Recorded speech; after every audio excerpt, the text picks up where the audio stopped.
All right. Hey, everybody. Welcome to the Ultimate Book Club of Book Clubs. It always takes just a second for this feed to go live in the various places. So I just kind of sit here and wait for it to catch up with everybody.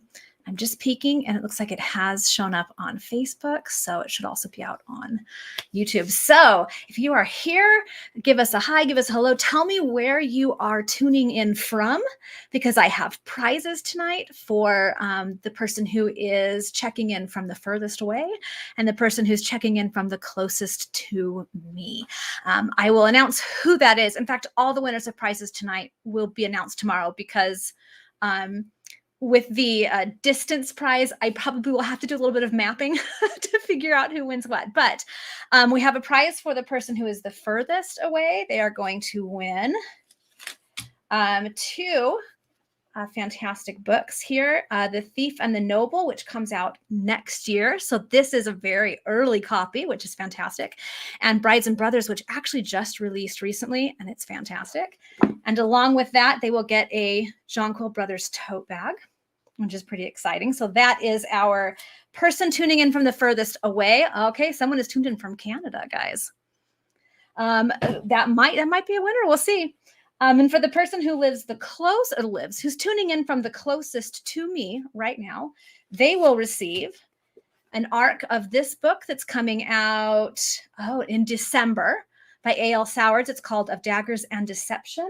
And they will also get a t-shirt that matches the one I'm wearing tonight, just in black. It says, "I am the Duke of Kildare, I am the law." And I have it in all different sizes, so the winner can request it in the size they would like. That'll be the person who is tuning in from the closest to me. So go ahead and pop in and tell me where you're tuning in from for this Ultimate Book Club of Book Clubs. We've done this once before. We did it last year for The Gentleman and the Thief, and it was so much fun. For that one, I know there are people who actually created book clubs in order to be part of the Ultimate Book Club of Book Clubs. As was the case then, you can absolutely be a book club of one, and they're just tuning in for the fun. We're going to have a great book club tonight. I have my little setup here. I have this dress behind me that I was working on making for a tea party we were going to do in Rexburg a couple of weeks ago, but because of COVID numbers, it wasn't safe to hold it then. So we've postponed it till the spring, but this is how much progress I've made on it. There are a few things I'd like to change about it, but that's here with me in honor of this era. I also have the last of my roses from my rose bushes. There was one rose bush that was still blooming with abandon when I cut back all the rest of them. And then we had a huge winter storm come in this morning. So I went out and quickly cut the last of the blooms and brought them in. So they're joining us here today. And of course, I have the set of books in these two series all interwoven together. So that's my setup. And like probably many of you, I'm enjoying a glass of raspberry shrub. Let me know if you made some raspberry shrub for tonight's event as well. As you know, since I'm hoping all of you have read the book, I've included this spoiler warning so that anyone coming past the stream is warned before they tune in that there will be spoilers tonight. We're going to openly discuss. But raspberry shrub plays a very significant role in this book. I posted to my social media last week, I think it was last Monday or Tuesday, the recipe for raspberry shrub. It is up there. If you swing back a bit, it looks like this, except you can actually read it. It explains to you how to make it. So if you've made your glass, enjoy. Like I said, it's on my social media. It's on Instagram and it's on Facebook. You can find it there. And for those who have had a chance to make it, I hope you've enjoyed it. I hope you've enjoyed playing around with it. Shrub can be made basically with any fruit. You can also put in mint leaves or different herbs. You can play around with it. I used raspberry because that's what was used in the book. But it's fantastic. The shrub itself is a syrup, essentially, that would be added to, at the time, it was usually added to alcohol because that's mostly what they were drinking. But for my recipe, you can add it to water, to sparkling water, to soda. There's so many things you could do with it. I've even put it on ice cream. It's really pretty good because it has a very tangy taste to it. It kind of offsets the sweet of the ice cream. Anyway, it's Fantastic. So go ahead and give that a shot. Like I said, it's back on my social media. You can find it if you flip through there. I posted it last week. It's not hard to make. It just takes a little bit of time. I had a really, someone said ginger ale is a really good mix with it. That would be a really good mix. Good, good tip there, Lisa. I had a great question on social media earlier today as to whether or not the syrup that you make for shrub turns alcoholic, because some things can. This one doesn't. Some people will make shrub at room temperature or even a little bit warmer, and that starts fermentation, and that can make an alcoholic syrup. This one is made entirely in the refrigerator, and it's made pretty quickly, so it doesn't turn alcoholic. And I recommend you use it within a month. I don't know that it would turn alcoholic after a month, but it certainly would be freshest within that month. So there you go. So I'm going to be enjoying that throughout the night. You'll see this pop up, and I will be very careful not to spill it on myself, because let's face it, that apparently happens a lot. Okay. Oh, I got a big piece of ice. Okay, and like I said, there will be plenty of spoilers tonight. I want you to be able to talk about the book. I want you to be able to learn about it, to enjoy it. So if you haven't read the book yet and you don't want to get spoilers, this will be posted afterwards. You can pop back to it after you've had a chance to read the book. And I know some people are still waiting on their box sets and haven't read the book because of that. So first of all, I am really sorry that has been such a mess. So much about the shipping and the release of this book has been a misery, but I have no control over any of it. So I'm right there with you, frustrated. And yeah. Also, this is a book club, so we are going to discuss it, but this isn't going to be one of those book clubs where you sit down and dissect what you didn't like about the book and what could have been done better and the things that were disappointing. As an author who has sat through book clubs I was invited to attend in which they went into great depth about the ways in which I did a bad job, I can tell you that is awkward for everybody. So we're not going to do that tonight. We're going to play games. I'm going to offer you some behind the scenes glimpses. At the end, we're going to open it up to question and answer. So you guys can ask all kinds of questions, and I think it'll be a whole lot of fun. I know it's been tough with the moratorium on spoilery comments and questions on social media this month, but I really don't want to ruin it for people. And with so many delays in shipping, there are people who just haven't gotten it yet. So, all right. So here we go. I've had you guys check in. Again, if you're just joining us, check in and tell us where you are checking in from. I have prizes to go along with that. And I thought it would be fun to share with you some kind of behind the scenes things.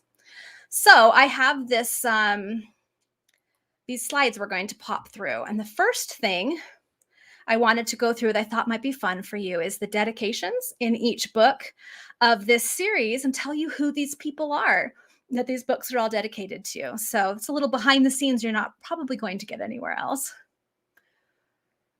So here we go. Okay, well, I see a comment from Portia I will come back to later on. Okay, so here is the, I'm going to have to make it bigger because you won't be able to read it. So these are the dedications. The first, as in Seeking Persephone, that was dedicated to Barbara and Larry. Those are my grandparents, my dad's parents. As is hinted at in the dedication, I didn't grow up in the same state where they lived, but we saw them a lot because they came to visit often and they were involved in our lives, knew everything that was going on. My grandpa Larry was obsessed with Adam. He often told me that if the book was ever made into a movie, he wanted to play Adam, which, if you knew him, was hilarious because he was just the softest, kindest kind of teddy bear of a man, but he loved Adam. Quoting Miss Lancaster is dedicated to Annette. That's Annette Lyon. And if you aren't familiar with her, she is a fantastic writer. So go check out her books. Annette Lyon. She writes romance. She writes women's fiction. She writes all kinds of fantastic things. Romancing Daphne is dedicated to Jewel. Jewel Bush is her full name. She was a beta reader for a lot of my really early books. And she, I think, was the first person to read the earliest draft of Romancing Daphne. And she gave me still what is to this day some of the very best insight into a book I've ever received from a beta reader. And she, I think, saved that book. So that one's dedicated to her. Kiss of a Stranger is dedicated to Raoul and Ed, who I declare the man of many names. This is actually my husband, Paul. Many of you have met him either at events or online when we do our game nights. This is a little inside joke. He has unironically been called by the wrong name by so many people, and these are just two of the wrong names he's been called. So that's where that comes from. Friends and Foes is dedicated to FEG, which stands for Fearless Editor Girl. She was, again, an early beta reader who read some of the earliest books in this series. And I wrote Kiss of a Stranger. By the time I was done, I knew I wanted to write Philip's story and the rest of his brothers, but she was the first person who really said, not just that would be interesting, but you have to do that. So she's the one who made sure that happened. And then MOM, that's actually Mom. I was just playing off the initials in the first part, but dedicated to her as well. She also has read these books from the beginning and has been a very supportive person, and not just my writing, but in my life. Drops of Gold is dedicated to my dad. He was one of those great, very involved, dads who's there for things. He went to all my dance recitals. I danced for most of my growing up years. He went, helped build sets in all of the various plays I was part of. He went to my badminton games. The one season I played badminton, even though I was terrible. Like, I cannot possibly emphasize how bad I was. And he still went, and he wasn't even embarrassed. So that was dedicated to him. As You Are is dedicated to Jonathan, who I identify as my Corbin. This is my son, Jonathan. And he is, I often say, if you've met Corbin, you've met Jonathan. He's very much like him in the very best sense. A Fine Gentleman is dedicated to Renee. This is Renee Clark. She is also a writer. She writes wonderful romance. Most of it's contemporary. She's also written historical. So if you haven't read her yet, go check out Renee Clark. She did me a solid, like you wouldn't believe, many years ago when I had hit a really difficult place in my writing career. And I can honestly say she's one of the reasons I kept going. So A Fine Gentleman is dedicated to her. And since then, we have planned a conference together. We have done all kinds of things. She's become a very, very good friend. For Love or Honor is dedicated to Liz. I identify her as by far my favorite sister. She is my only sister. So it's easy for me to say that. She is fantastic. So that one's dedicated to her. Loving Lieutenant Lancaster is dedicated to Nadiwi and Doug. These are my in-laws. Doug actually passed away a few years ago, but if you have met Paul or interacted with him, you know he's a pretty wonderful person. And I think that speaks well of his parents, and they have always been incredibly kind to me. So that one's dedicated to them. The Heart of a Vicar is dedicated to Karen Adair. She is what we call an accountability partner for me. We check in with each other. We let each other know the things we're working on, what our goals are, and we check to see how the other one is doing. We celebrate when things get done. We commiserate when things get tough. She has been a saving grace in my life. So The Heart of a Vicar is dedicated to her. And Charming Artemis is dedicated to Catherine, who I identify as my Artemis. Catherine is my daughter, and she is so like Artemis in so many ways. She has a wonderful father, obviously, so that part is a little different, but she has that same flair for the dramatic. She's a go-getter. She's compassionate. She is very sensitive, but at the same time is really strong. So yeah, she's a lot like Charming Artemis. So there you go. So there's a little bit of an insight into all of that. Oh, okay. Am I already there? I am. Okay, we're going to play a game. This game I'm calling the Anagram game. One of my favorite British game shows is Countdown, in which they play anagram games and math games because I'm such a nerd. I love this show. So we're playing kind of a version of that. Oh, Jessica's asking if Catherine has curly hair because Artemis has curly hair. Catherine has very wavy hair. It's not true curls, but it's wavy. But when she was a little girl, she had ringlet curls. So yes and no. How's that? It's both. So I'm going to play this game. I'm going to give you a word or words from this series, but all jumbled up, and see if you guys can figure out what the word actually is. And I will draw at random from everyone who gives a correct answer to any of these a winner for our next prize. And that prize is appropriate to the approaching season. a collection of Christmas-themed books. You're going to get this one. Here, let me pop myself up so you can see a little bit better. Cross Country Christmas by Lori Lewis. You're going to get Meet Me Under the Kissing Bough, which is a collection of Christmas novellas by Josie Kilpack, Annika Walker, and Sarah McConkey. And you're going to get the timeless romance anthology Under the Mistletoe collection, which has 6 Christmas-themed short stories in it, including one by me. So that prize will go out to someone chosen at random who answers any of these anagrams correctly. So play along in the comments. Again, I'll post winners tomorrow. So let me pop it back up. And we'll see if you guys can figure it out. All right, here we go. Okay, I'll give you like 15 seconds.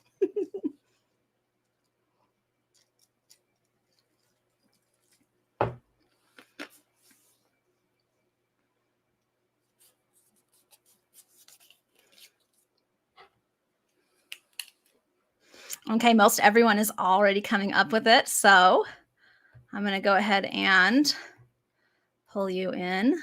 And yeah, you're right. Persephone.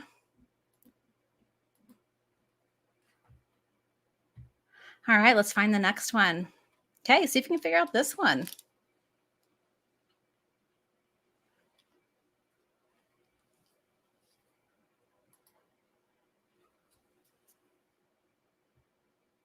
Mandy says the spelling was the hardest on the Persephone one. Yeah, you're not kidding. I could spell it by muscle memory now, but it took a while. Okay, a lot of people are picking up on this one already.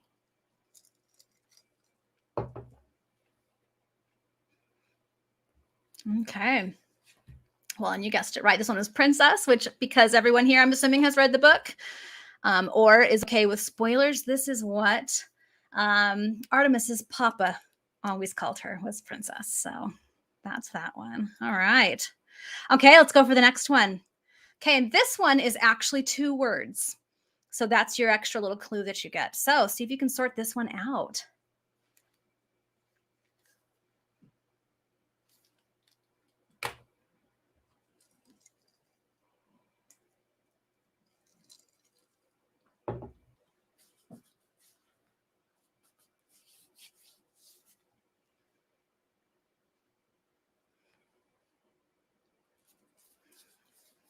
Okay, I know this one's trickier.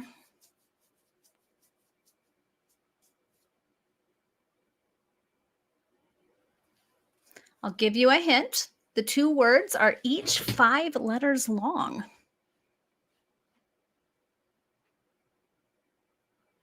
Okay, I'm starting to see it. All right, I'm seeing quite a few people coming in with it. So I think we have sorted it now. It is Fairy Cakes, which you'll remember from Kiss of a Stranger, was a joke between Crispin and Catherine, and then later on was the name of Catherine's horse, because I'm all about the inside jokes. All right, let's see if the next one is. Okay, here's another one. This one is only 1 word.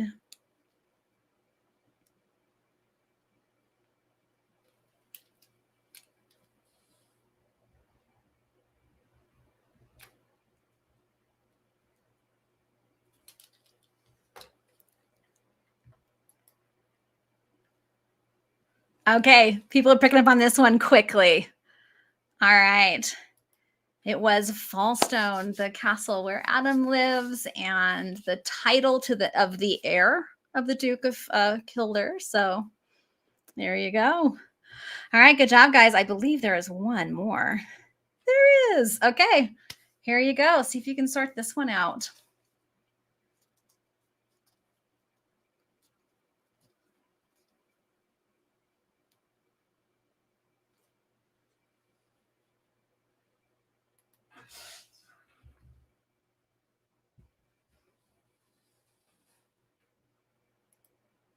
Okay. Yeah, people are picking up quickly on this one. Okay. This one goes along with our princess clue. This is also a nickname, but this is a nickname for Charlie that his brothers gave him when he was really little. They called him Tadpole. And they do again in this book a few times. So that was fun for me to let Charlie kind of have those tender moments with his brothers again. He felt a little bit left behind as they'd all kind of grown up and started their own lives. So that was good for him.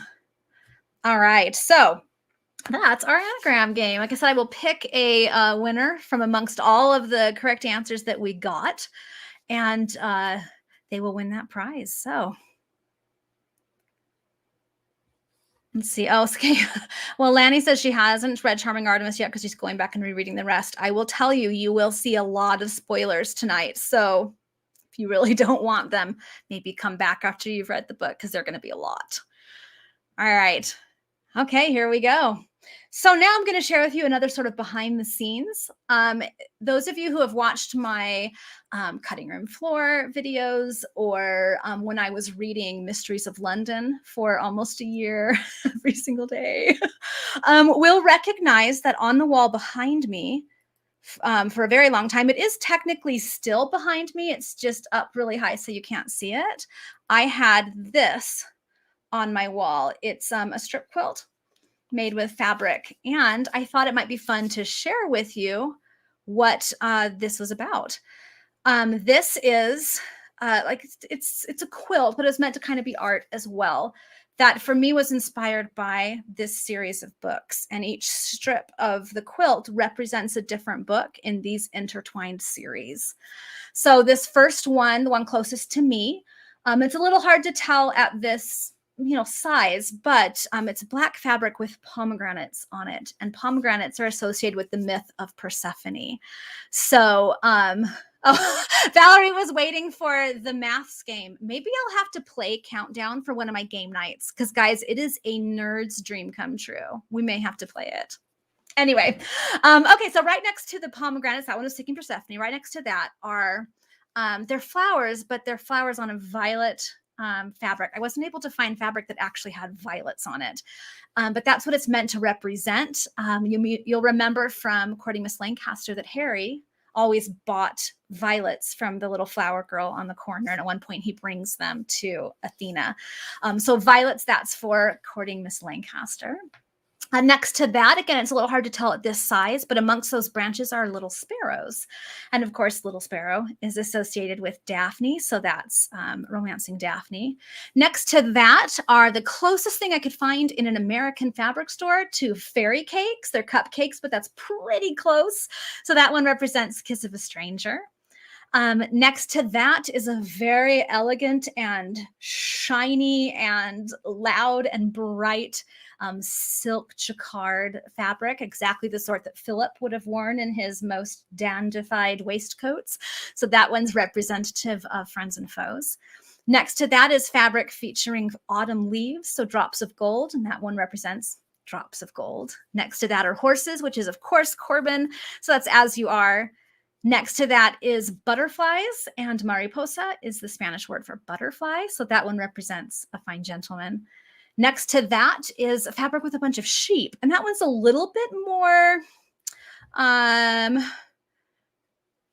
esoteric, I guess, a little more symbolic. There's a moment in For Love or Honor when Stanley admits that, when he was trying to kind of reclaim some peace in the midst of war and struggle, he would imagine that he was living on an estate somewhere where it was quiet and a little isolated, and there were sheep. So there's sheep. Sabrina's asking, did I finish this before I had the books finished? Yes, I did.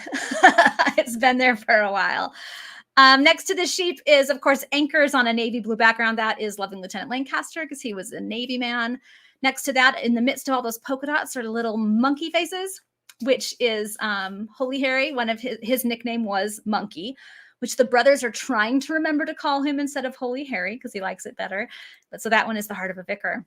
Now, the last two strips actually represent the same book, but I felt like because Charming Artemis is a book in each of these series, it needed 2 strips of fabric. So the first one is just a bunch of flowers. And for me, that one represents Charlie, because the only piece of advice he really got from his dad on how to make his marriage a happier one and a better one was to bring her flowers, because that's what his dad did for Mater all the years he was growing up. So for me, flowers are very much a connection to his dad and his dad's garden, which Charlie spends a little bit of time in when he's at Briar Hill.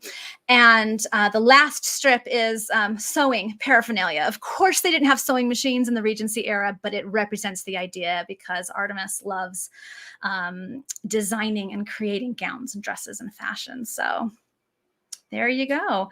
So, Lisa wants to know how big the finished wall hanging is. It is 40 inches long by 20 inches high. So it's pretty big. It's up above the shelves behind me. You can't see it in this shot. Maybe if I tilt it up. Yeah, see, there you go. There it is, up at the very, very top. And that's where it sits amongst some other pieces of artwork. So there, and I'm going to tip it back down. All right, so that's a little bit of an insight into that. That was fun to put together, to go searching for fabric that represented it and kind of keeping it fresh in my mind while I was working on all this. So that's back there.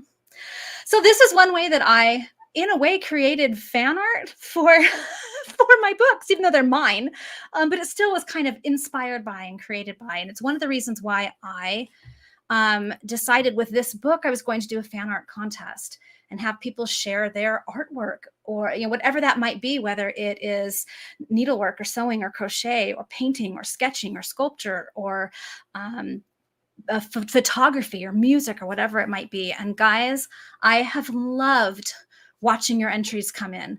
There's something really neat about creativity and what it brings out in us and the things that we gain from it. So to see people using their creativity inspired by these books or these series has been really, really fantastic. Sabrina says, being in my office would be like being in the Pentagon. You have no idea. There are so many secrets and spoilers and things in this office. So many. There's lots and lots and lots. So I put together this fan art contest, and it's been really, really neat. And everyone's entries were so amazing and incredible. I actually had to bring in other people to help me decide on a winner because I couldn't do it. So I needed some more people to help me out. So first I'm going to say everyone who entered is going to get, let me find it, the set of stickers for the Jonquil family and for Artemis. So it has the Jonquil boys. And here, let me put this up so you can see me better. The Jonquil boys stickers and the Charming Artemis, Charlie and Artemis silhouette sticker, and the quote from the book. These have been release day giveaways the last couple of books, and they were up on Etsy for a while. But anyone who entered the fan art contest is going to get those. I will give you the link to sign up for that on the post where you posted your art, and through the hashtag we used on Instagram, since it was hard to find there otherwise. So everyone who entered will get those. If you already have them, you can spread the wealth. If you don't, here you go. Here's your chance. But we do have a winner, and I'm going to share with you the winner. Again, this required multiple people participating in the decision because it was so hard. So here we go. This is what was declared the winner.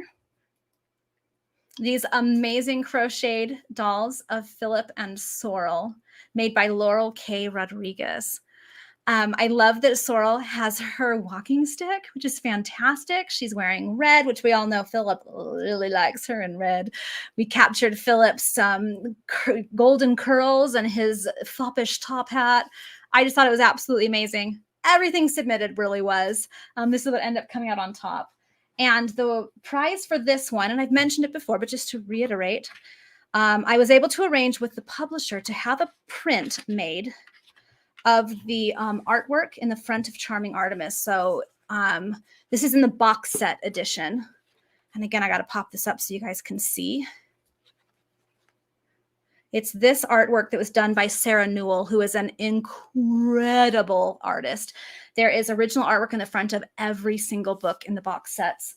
But the publisher agreed to print on wonderful, like archival quality paper, that artwork that I will frame and send to Laurel. So Laurel, I will reach out to you so we can make the arrangements to send that to you. But aren't those really great?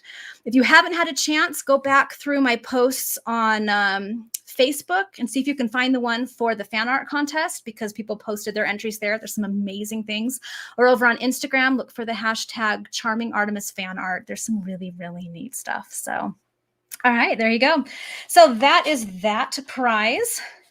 And now I have another game. Are you guys ready for another one? Ooh. Here we go. I'm going to pop it back up. And we're going to go to our next game. This game I'm calling A Book by Any Other Name. One thing that readers don't always realize is that books, the title of a book can change a lot between like the first draft and when the book is published.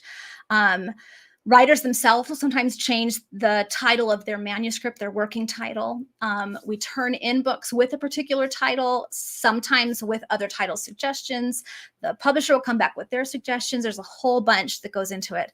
So what I'm going to do is to give you a title that a book was either called for a while, or that was suggested as a title for that book, or that was almost that book's title, and see if you can guess which book it belongs to. And someone is asking in the comments, I'm going to hop in real quick while I'm seeing it there, if there are original illustrations in the front of the books in both box sets. And yes, there is. The Lancasters and the Jonquils all have that fantastic artwork done by Sarah Newell. So check them out. They're amazing. So here we go. Here's our first one. Oh, and I'm going to tell you what prizes we have. I have prizes for this game as well. I will do like with the other. I'll go through, and every correct response will get thrown into a hat, basically, and I will draw at random from amongst all the correct responses. And I'll choose a winner, and that winner will receive a copy of An Alleged Rogue by Sean Ann Bessie, which comes out very, very, very soon. I think it's next week. And this is a Georgian era book, which is the same era as the Gents, so 1700s, which is fantastic. And I'm sure you've all read Sean Ann Bessie. If you haven't, that is your homework assignment for tonight.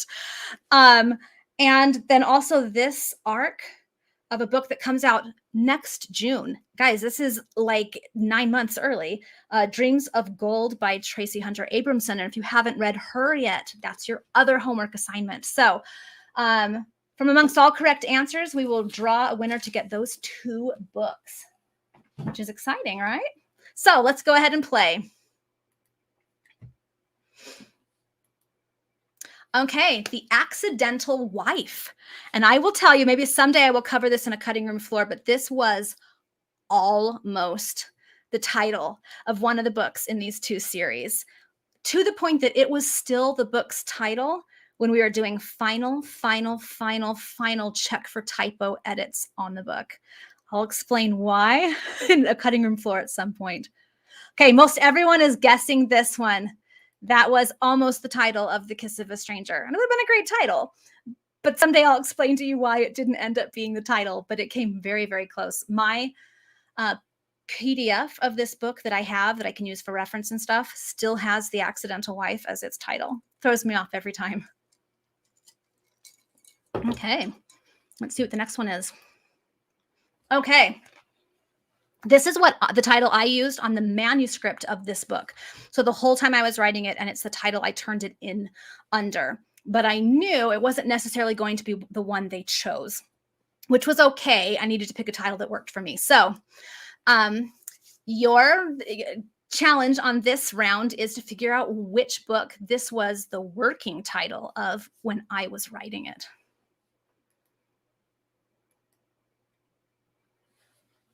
Okay, we've got a couple of different answers going in, but there seems to be a pretty good consensus here.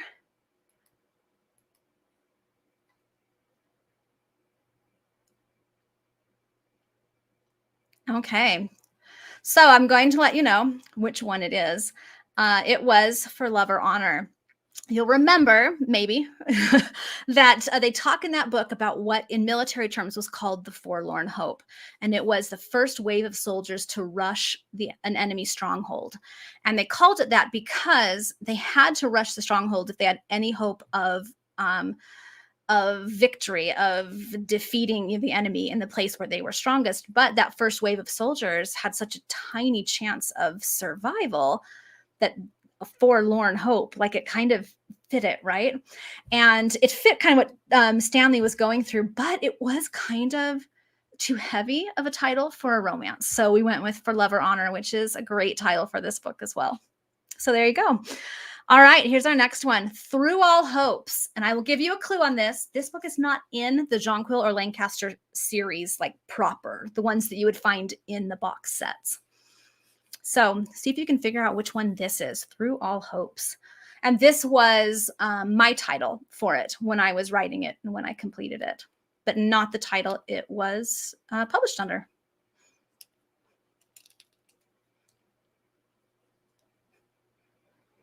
Okay. There is not a lot of debate on which one this is. Yeah, this one was Glimmer of Hope. And where the original title came from was a stanza in a poem by Elizabeth Barrett Browning. The poem itself is not a love poem, but each stanza taken on its own, except for the last one, sounds like it is. And there was a stanza in that poem that fit this story so well. It goes, through all hopes that keep us brave, farther off or nigher, love me for the house and grave and for something higher. And it just was such a fit for this story. So that's where that title originally came from. In the end, we went with Glimmer of Hope. So there you go.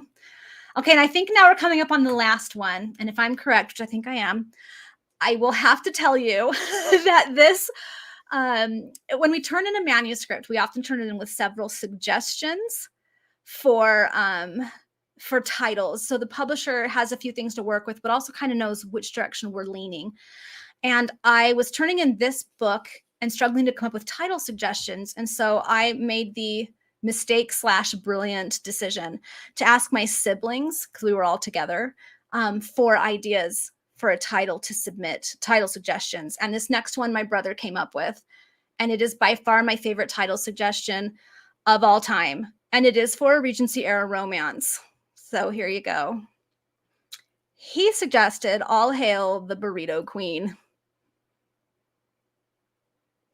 So which book do you think this was the title suggestion for?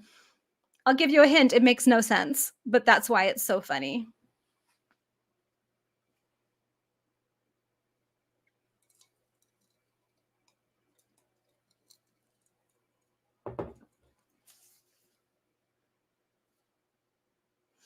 And if anyone can guess this one right, I probably should give you a bonus prize because there's no reason you should be able to figure it out. It's so ridiculous. So I'm just watching to see if anyone gets it right. I think I will give a bonus prize to the first correct answer I see. I still don't see it unless it went by way too fast.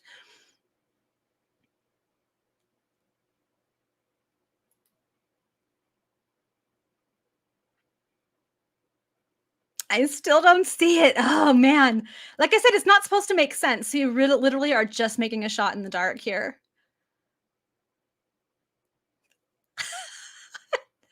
Okay, Bethany Ostler, you are the, oh no, you know what? Kimberly Sims jumped in right before you.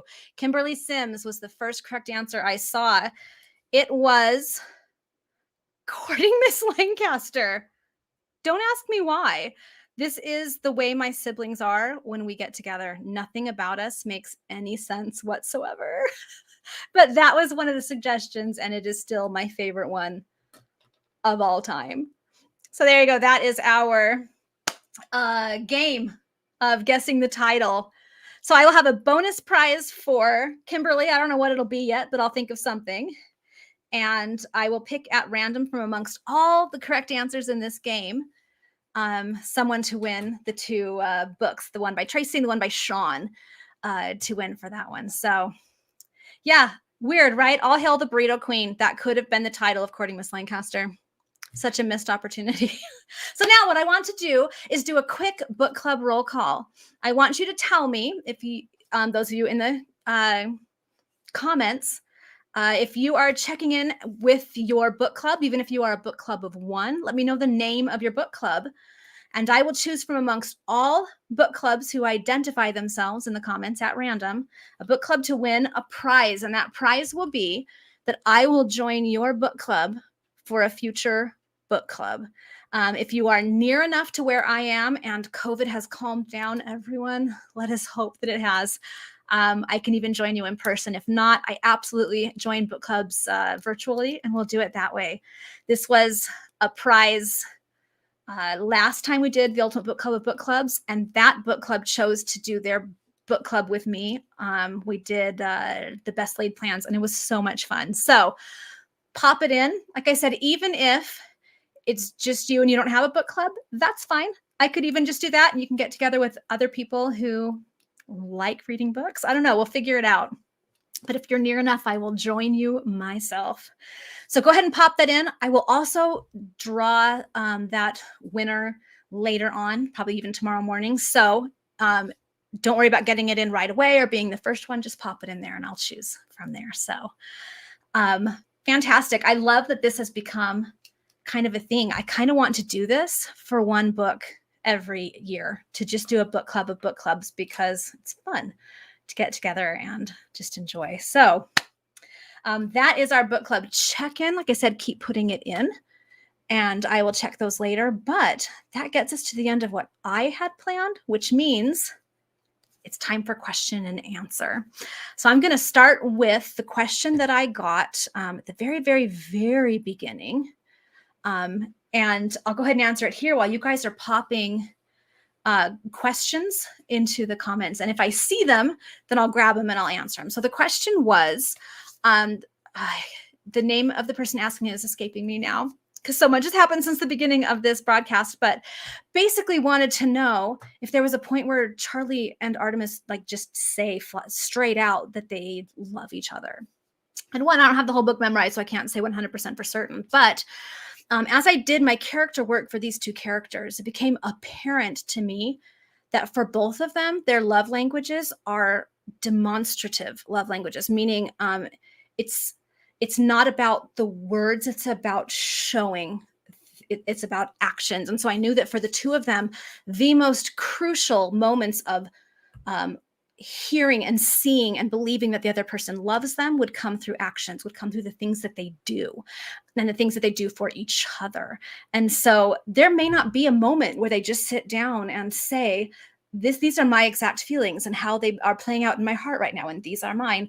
For both of them, they needed to see it in action to believe it. And so there's a lot more emphasis on what they do than on what they say. So there's that one.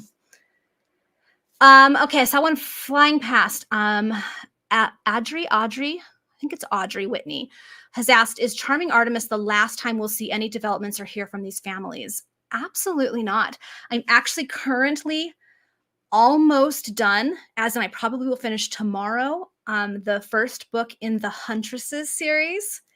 And you in that book get to see 4 of the Jonquil brothers and their families. So it is not at all the last time you will see them. It's the last time one of them will be the main character in a book, but it is not the last time they will show up. So you'll get to see quite a bit. I had someone ask, it went by really quick, but asking, now I can't even find it, so I don't know what it was. Okay, I don't know because it went too fast. Michelle wants to know if Fanny was a popular name for maids, or is there a connection between the maids from the different books and series? It was just a very common name at the time. You're going to find lots of Janes and Jennies and Fannies because it was just a very common name. So there isn't necessarily a connection between them all.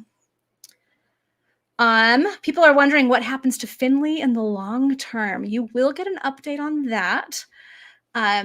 Oh, which was the other question that went past was, will we ever find out what the dirt is that the gents have on Finley's family? You will find that out in the Gents series. Ooh. And that has been in the planning since I wrote The Kiss of a Stranger. So I'm very excited about that. Tony wants to know why Papa and Princess never shared their names.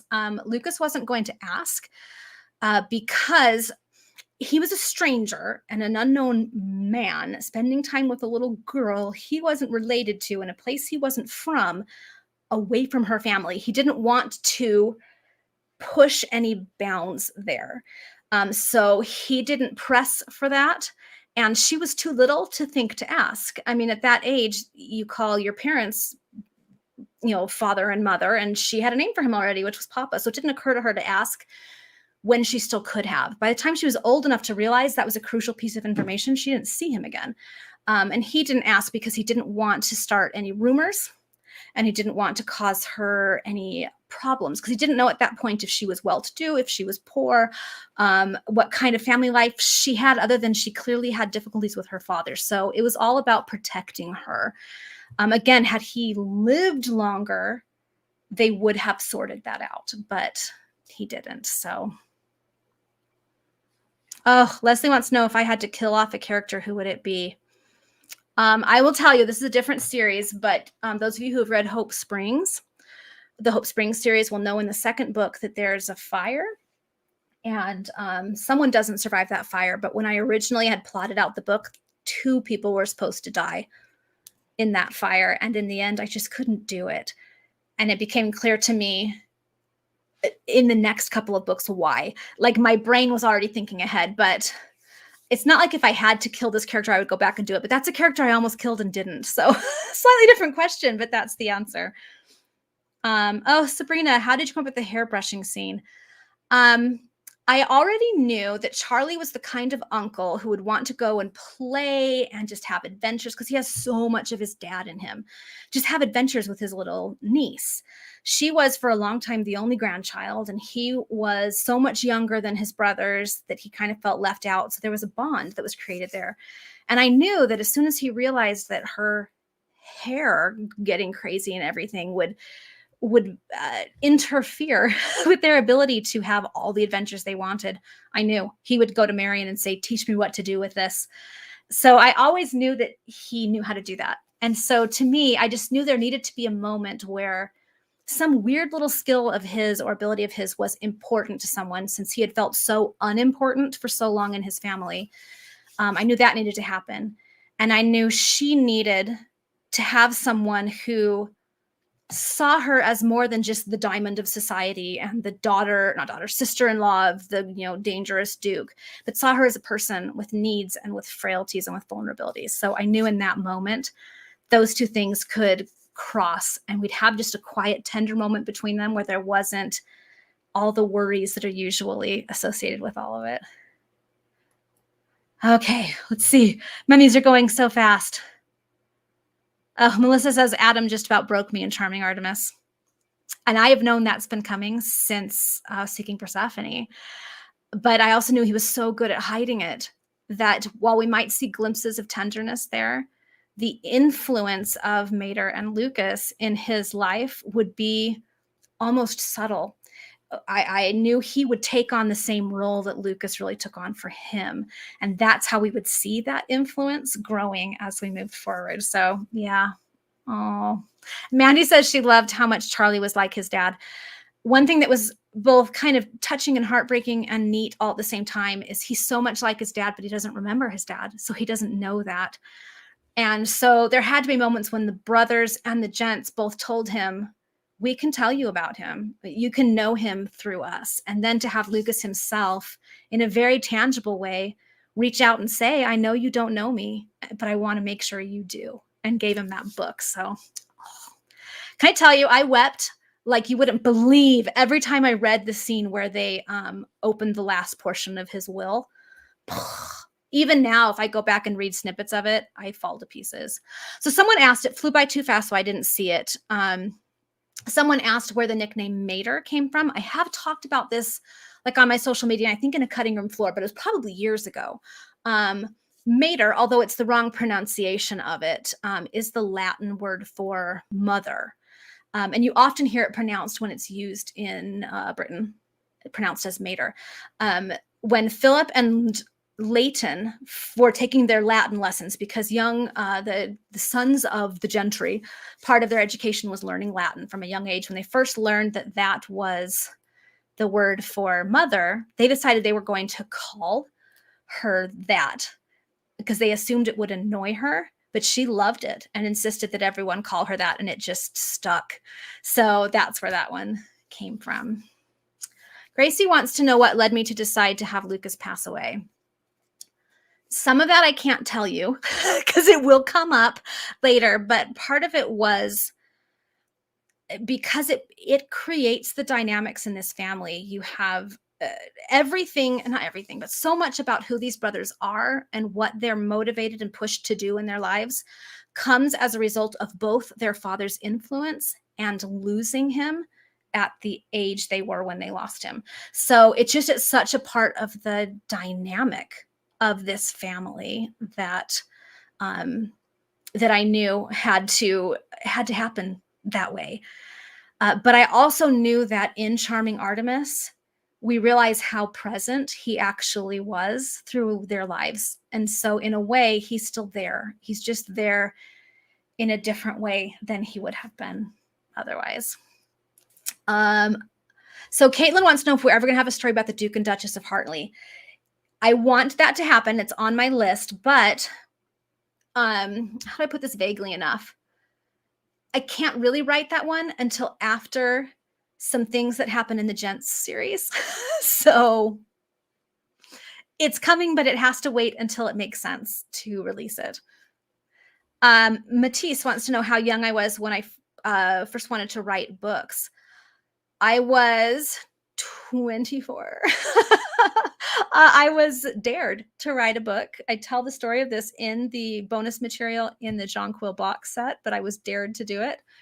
And because I'm a little bit of a stubborn redheaded Irish woman, I took up that dare wholeheartedly and wrote The Kiss of a Stranger. And from that grew all of this. So it happened very suddenly and has gone crazy. And now I'm trying to do the math in my head. It has been 15 years. And in that 15 years, this is Charming Artemis is my 61st published work. So that's a lot. This is why I'm tired, guys. Okay. Let's see.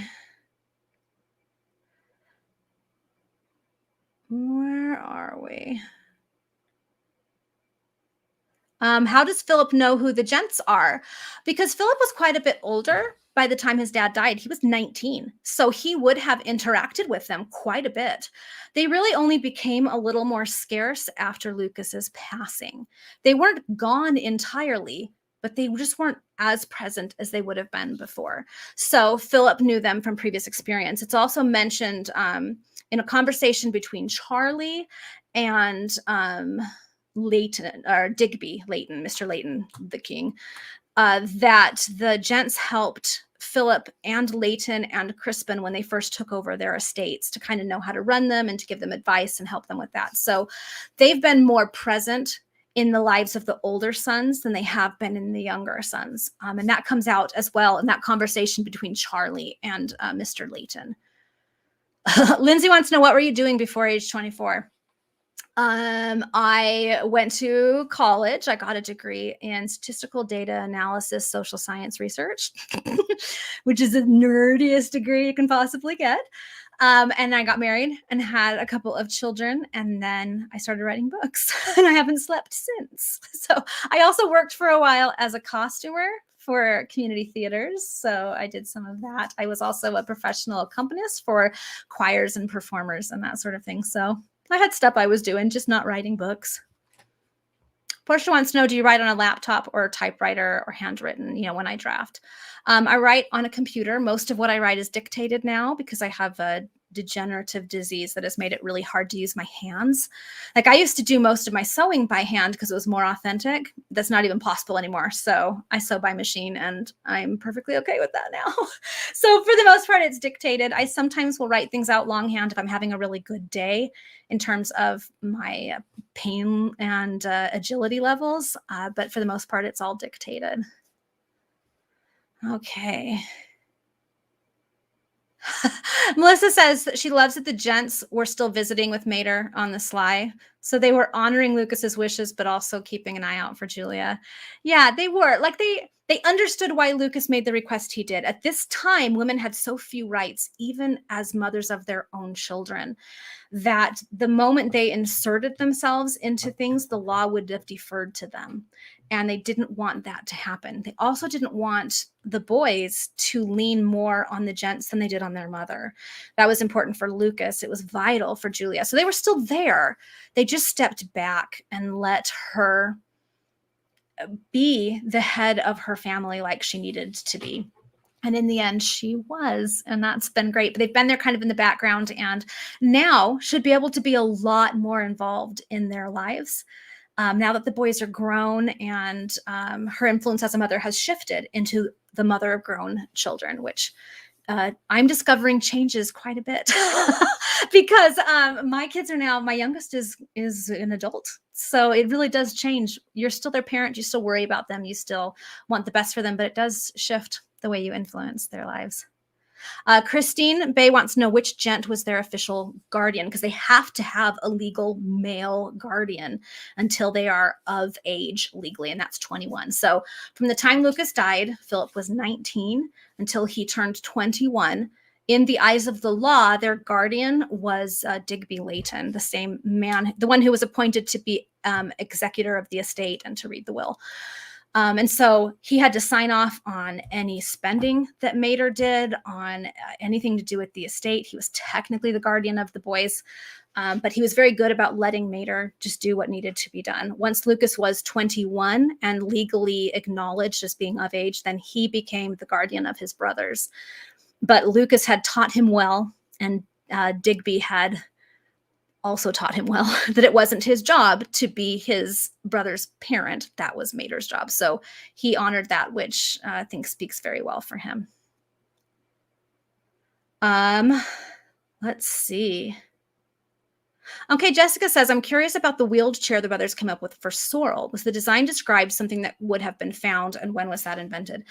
As I looked into what existed in terms of wheeled chairs at this time, most of them were chairs that had to be pushed by someone else. They didn't have the really large wheels that a person could push themselves.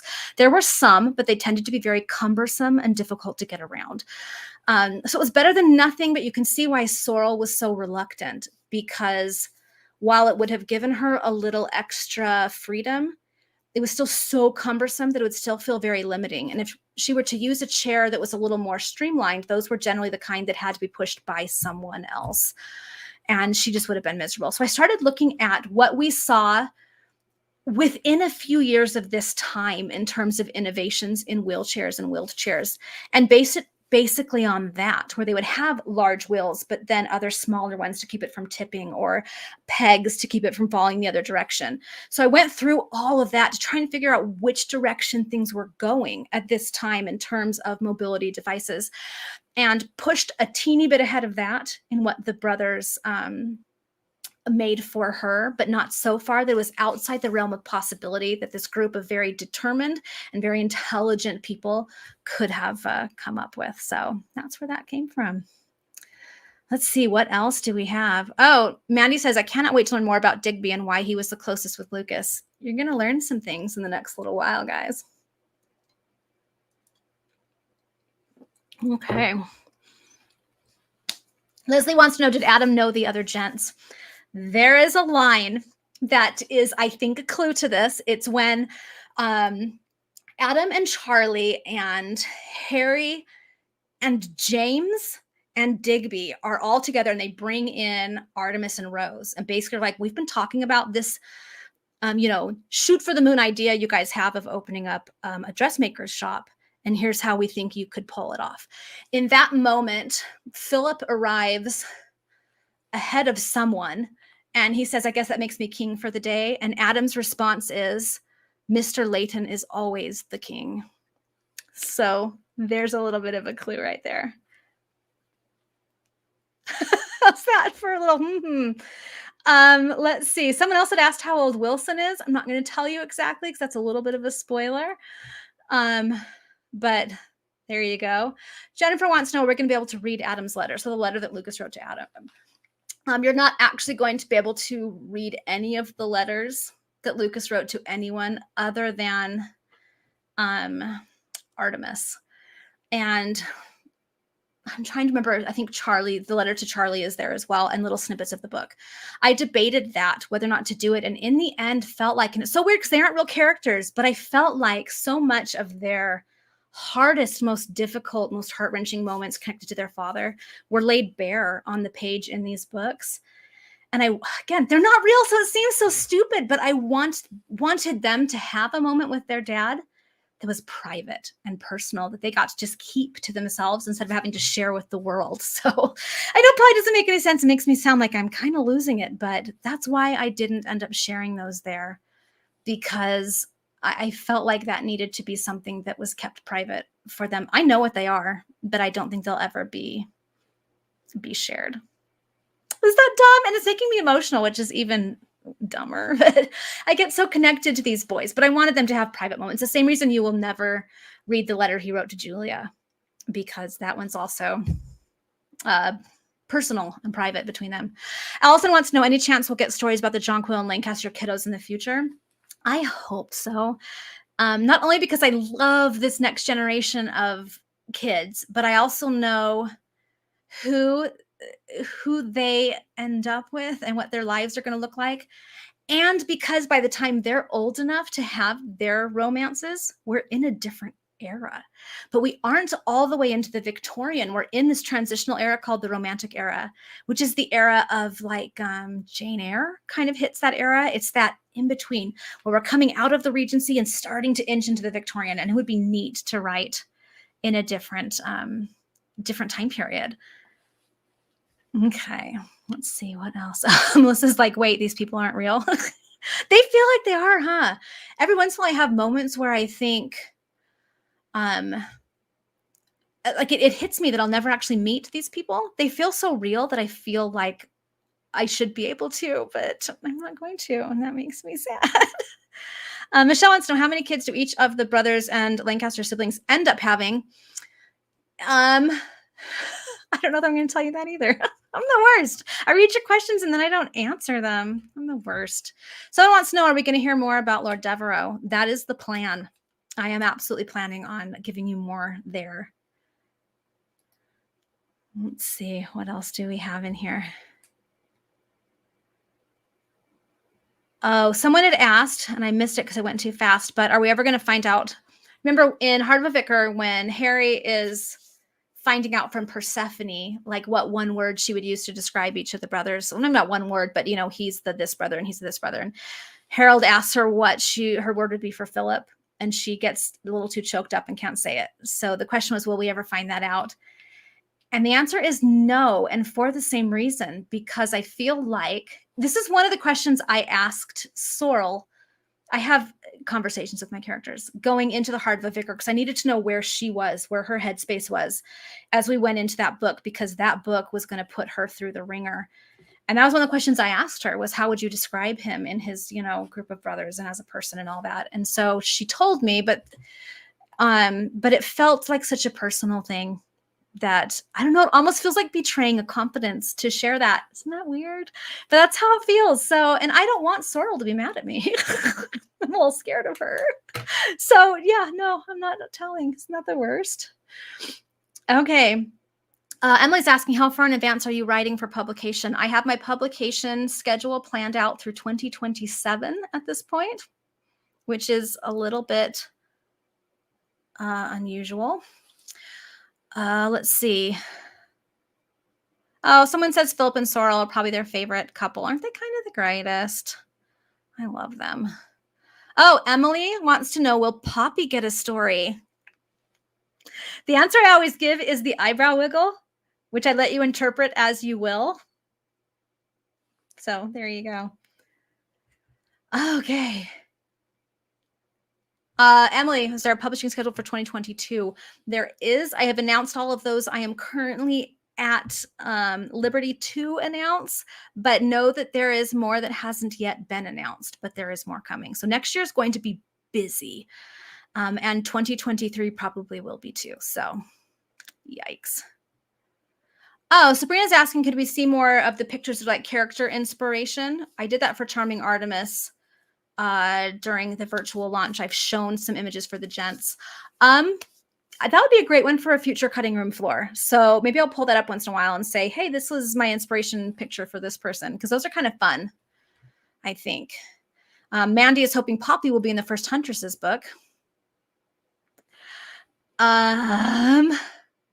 Let's see. Matisse is asking, are there any significant moments in your life that you'd be willing to share that are inspirations for any of your books? It's hard to think off the top of my head because I want to make sure that they aren't spoilers and that they aren't too personal. Oh, I can share one. Okay, brace yourself. This is sad. So in my book, Love Remains, it's in my Hope Springs series. The heroine throws a party, a Christmas party that she invites a bunch of people to come to. And, you know, she makes all this food and she has everything prepared. She sends out invitations and the day of the party rolls around and no one comes. That is taken directly from my own life. I don't host parties very often. I know you won't believe this, but I'm actually kind of a shy person and tend to be very much a homebody and I keep to myself. But I went out on a limb and invited a bunch of people to a Christmas party at my house and made a whole bunch of neat, you know, things to eat and decorated, had all kinds of things. And literally nobody came. But I didn't receive any I'm not coming RSVPs. So I didn't know nobody was coming. So I just sat there all night long waiting for people to come. It's the last time I hosted a party at my house. Else that I have a 12th night party every year, but that's us and our very, very good friends and other family. It's always just the two of us. That one's a little bit different, but so that came directly from my life because that was a miserable moment. And then I had some people comment on that book afterwards that they couldn't believe that no one would show up. That seems like way too much of a coincidence. And I was like, oh, you don't know what it's like to be a loser because I know it can happen. It happened to me. Okay. Carol says, how did Crispin get to be an honorary Jonquil brother? He and Philip and Leighton met when they were at Eton and got to know each other and got to be friends. And he came to Lambton Park for one of the school holidays to spend time there. And having grown up in a home where his parents hated each other and really kind of hated their children and where it was a miserable existence, to come to Lambton Park that was just so filled with love and family. And like it was shocking and foundation shaking for him and opened up to, I think it was Mater he talked to first about kind of what was going on in his life and what he was experiencing. And she and Lucas just obviously took him in and embraced him like they did with so many people and gave him a place that felt like home and people who felt like family. And he was a son to them from then on and a brother to the boys. So that's where that one came from. Meredith says, I should throw a party now. People would come. The thing is, like, and this is how scarring these moments can be. I still don't think I would, because in my heart of hearts, I would be afraid no one would come. It was apparently a very traumatizing experience. I think because I'm not an outgoing person in that way most of the time. So, all right. Sabrina wants to know, is the key Mater gets a secret as well? Yes, you will find out what that has to do with later, but not yet. How Alyssa wants to know, how did Crispin's sister end up so happy? In part because Crispin had seen what family should be and what a marriage should look like and wouldn't settle for anything less than that for her. So he was very not only protective of her, but shared with her what he saw and what he learned a family could be. And in some ways it helped that his parents had died. So that helped out a lot, but he looked out for her and made sure that when she found someone, that person would not repeat the same kind of misery that they'd had growing up. And of course, that's Lord Henley. And hopefully we'll also get a story for them because their love story is pretty great. So I have to wrap it up here pretty quick. Carol is saying, I hope you share what you do for your 12th night parties. I've already told the ladies in the Fiction Kitchen trio that when we hit 12th night week, I plan to share everything I do in preparation for 12th night because it is huge around here. Same with St. Patrick's Day. So you're going to get plenty over there. If you aren't already following us on the Fiction Kitchen Trio, you should. It is a whole lot of fun.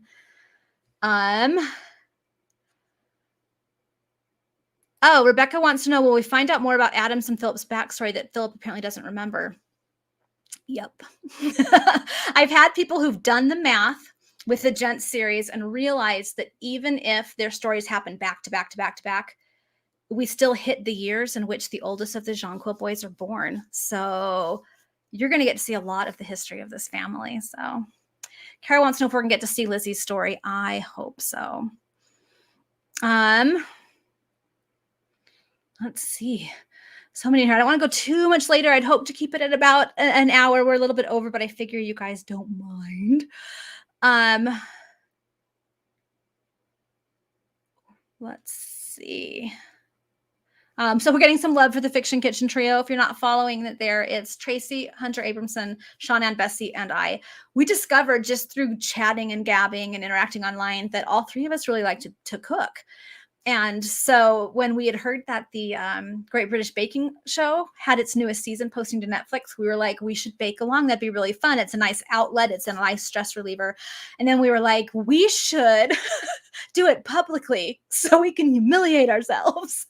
And from that, the Fiction Kitchen Trio was born. We're currently doing a week by week Great British Bake Off challenge. And it's been fun and exhausting and ridiculous. So check us out there. It's on Facebook and Instagram, and it's hilarious. Okay. Portia wants to know, when did Charlie and Artemis abandon their separate sleeping arrangements? In your mind, was that before they left Philip's house? Yeah. Yeah. They had things pretty figured out before they left Lambton Park, so. Oh, Matisse says we should do a live video all about, I should do a live video all about me. That would either get ridiculous or boring, but I've often said if I ever write an autobiography, it'll probably be fiction. So I can make it interesting, right?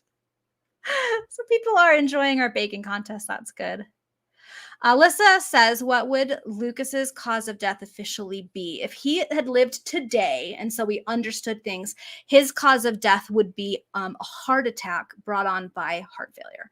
So it's why he could tell something was coming, because he could, as the heart goes into failure, there are symptoms of it, and he kind of figured that out. But in the end, he had a heart attack. So when he died, it was pretty quickly, but he kind of had an inkling that that's what was coming up. So.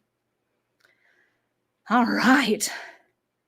Okay, well, we've hit almost 7:15, so I'm going to quickly let you know what our last remaining prizes are.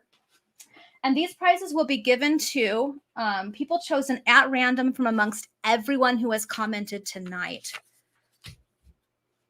And the first will be one of these fantastic t-shirts that are available to quote from the book, "My dear, wherever you are, I want to be. Wherever you are, that is where I will be happy." Which is such a Charlie thing to say, right? Once he figures himself out and quits being an idiot, along with a gift card to Siegel Book. That's being provided by Wholesome Romance. That will be given to someone drawn at random from amongst all the commenters. And one more prize that will also be given to someone drawn at random from amongst all the commenters will be this t-shirt with the name of all the brothers. It says, "You're a Jonquil. Of course she'll think you're an idiot." And again, I have it in all sizes, so the winner can just let me know what size they prefer. Along with that, you will get a signed copy of Charming Artemis. If you already have it and want to give it as a Christmas present or something like that, and I feel like I need a drum roll sound effect. I need to get on that. One of the only remaining print copies of The Best Laid Plans. This one is thus far only available in audio and ebook, but I have this. It's technically an advanced reader copy, but it's the same thing. So those three things are our other prize, also given at random to someone chosen at random from amongst all commenters. Quickly, someone asked, is there anywhere you can buy the t-shirts? Absolutely. If you go to my website, sarahmeden.com, up at the top, there are 2 links for merch. One is for t-shirts and tote bags. That one will take you to all the t-shirts and tote bags. The other one is for smaller items like face masks and keychains and things like that. So those are our prizes. Those will be chosen at random from amongst all commenters. I will draw those names probably tomorrow morning and post the winners tomorrow during the day. So thank you again for being here for our book club. It was fun to finally be able to talk about the book and answer some questions. I know I didn't get to all of them, but I tried to get to as many of them as I could. I know this month has been chaotic in terms of things not shipping when they were supposed to, not being in stores when they were supposed to, not being online when they were supposed to. And I promise you, it was as frustrating for me as it was for you. And I am just hoping when April rolls around and we have Lily of the Valley, the second Gents book, things will go more smoothly. So thank you for your patience, for your support. I'm glad so many of you loved this book. It was a challenge to write, but a joy to finally see come to life. So thank you so much for tuning in. This will post to my Facebook page after we're done, so you can come back and watch it later. Or if you're joining us later, feel free to keep playing along. There you go. Someone asked if there were also Hope Springs merch in those shops. Yes, there is. So go ahead and have a look there. There's not a ton, but there's some. All right. So thank you so much. And we will see you tomorrow for Cutting Room 4. Thanks, everybody.